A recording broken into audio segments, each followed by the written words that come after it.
మనం ఎలాగంటే వర్క్ దగ్గరికి వస్తాం, లోపల సీలింగ్ వర్క్ చేయాలి. ఈ లోపల సేట్ మాకు వర్క్ చెప్పేసి వెళ్ళిపోయాడు. వర్క్ ఏంటంటే 4 పక్కన లైట్లు లేపి ఒక ఫ్యాన్ పాయింట్ పెట్టి ఎక్స్ట్రా కొంటలో డెట్ని సీలింగ్ లో అని చెప్పేసి వెళ్ళిపోయాడు సైట్. ఇంకా మిమ్మల్ని జాగ్రత్తగా వచ్చి మళ్ళీ చూస్తా అన్నారు. ఎలాగైతే మన వర్క్ కంప్లీట్ చేస్తాం, 4 పక్కన లైట్లు ఎట్టి మధ్యలో ఫ్యాన్ పాయింట్ ఓ సైడ్ కి ఎక్స్ట్రా కొంటలు ఎట్టని చెప్పాడు. ఎట్టి వేసాం. ఈ లోపల సేమ్ ఆ గదిలో చేసాం, ఈ గదిలో కూడా అలాగే చేసాం సేమ్ కూడా. అక్కడ ఒక కంప్లీట్ అయిపోయింది వర్క్. ఇక్కడ చిన్న టీవీ ఫిట్టింగ్ ఉందంటే టీవీ ఫిట్టింగ్ చేస్తాం కూడా వచ్చాం. అక్కడ టీవీ ఫిట్టింగ్ కూడా అయిపోయింది. ఇదేంటి పైప్ కాల్ చేస్తున్నారు అనుకుంటున్నారా? యాక్చువల్లీ అయితే మా దగ్గర హీట్ మెషిన్ ఉంటుంది. హీట్ మెషిన్ తేలేదు, సైడాలని రొల్లేసాం. కాబట్టి ఇంకా హీట్ మెషిన్ లేకపోతే మా దగ్గర గమ్ బాటిల్ ఉంటుంది. ఆ గమ్ బాటిల్ కి కార్బోరేషన్ ఒక లిక్విడ్ ఉంటుంది. ఆ లిక్విడ్ అంటుకుంటే మళ్ళీ వెంటనే ఫైర్ అవుద్ది, మంటది.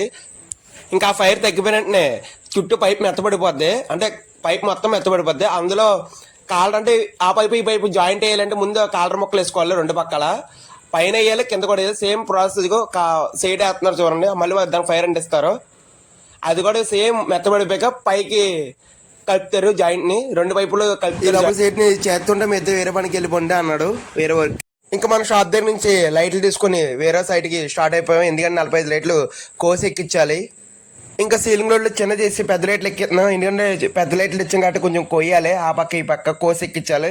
అలాగే 45 లైట్లు కూడా కొయ్యాలి. చాలా జాగ్రత్తగా కొయ్యాలి సీలింగ్.